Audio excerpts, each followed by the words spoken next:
Selamat pagi, salam sejahtera dalam kasih Tuhan. Mari bersama kita berdoa. Kami datang kepadamu Bapa mengucap syukur untuk kemurahan dan kebaikan Tuhan. Sepanjang hari, malam hingga pagi hari ini, kami akan kembali mendengar dan merenungkan firman-Mu. Kiranya Roh Kudus memberikan hikmat pengertian pencerahan di dalam pikiran kami, sehingga kebenaran firman-Mu berkenan di dalam hidup kami. Dalam nama Tuhan Yesus. Amin. Amsal pasal 11 ayat yang ke-27. Siapa mengejar kebaikan berusaha untuk dikenan orang. Tetapi siapa mengejar kejahatan akan ditimpa kejahatan. Salah satu perhatian dari Salomo melalui ilham roh untuk menjalin satu relasi, satu hubungan yang tetap bertahan adalah dengan cara merawatnya dengan baik. Cara yang dimaksud oleh Salomo adalah siapa mengejar kebaikan berusaha untuk dikenan orang. Unsur yang paling pertama-tama untuk membangun relasi atau hubungan dengan sesama adalah saling mengejar apa yang baik, apa yang benar. Di dalam hidup ini, tanpa sengaja, kita bisa mendapati dua nilai yang kemudian berjalan bersama-sama. Atau bahkan mungkin kita menganggap hal itu bukanlah sebagai yang baik atau sebaliknya.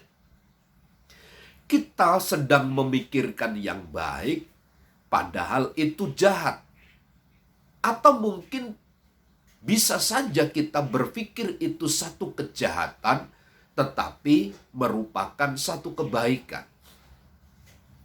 Nah, hal-hal seperti ini harus diperhatikan dengan baik, bahwa relasi yang terbangun dengan sesama itu kaitannya satu dengan yang lain berjalan dengan baik apabila seseorang mengejar kebaikan, sebab dengan mengejar kebaikan itu adalah usaha untuk dikenan orang.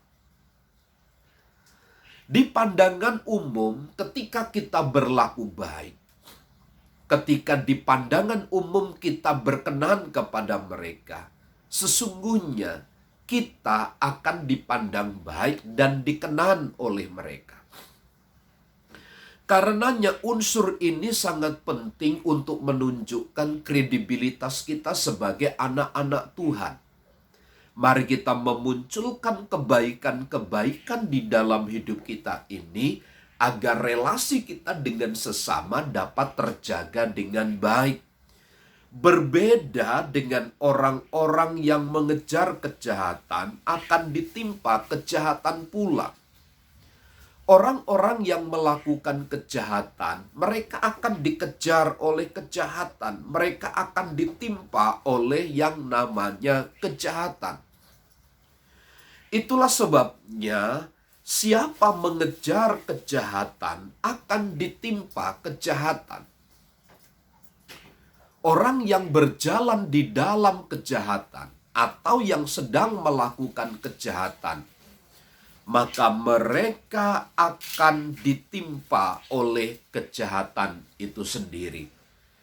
Hukum timbal balik ini tidak bisa berhenti. Orang yang jahat pasti akan menuai jahat juga. Orang yang melakukan kejahatan pasti akan ditimpa oleh kejahatan. Karenanya setiap prinsip-prinsip ini, setiap nilai-nilai ini bisa mempengaruhi kehidupan seseorang. Nilai-nilai ini bisa berdampak, bisa berakibat buruk bagi semua orang. Karenanya orang yang berperilaku jahat pasti akan dikejar oleh kejahatan. Ini namanya keadilan di dalam dunia. Inilah keadilan yang ditunjukkan Allah.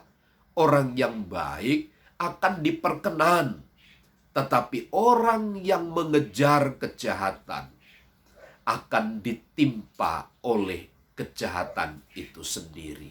Entah kapan saat dan waktunya, tetapi mereka pasti akan menuai kejahatan itu. Tuhan itu adil, Tuhan itu membela umat-umatnya yang berdiri di atas kebenaran. Dan saya percaya Tuhan mengaruniakan segala anugerah yang baik kepada kita untuk kita bersikap dan berperilaku dengan benar sehingga nama Kristus dipermuliakan. Selamat pagi, Tuhan memberkati.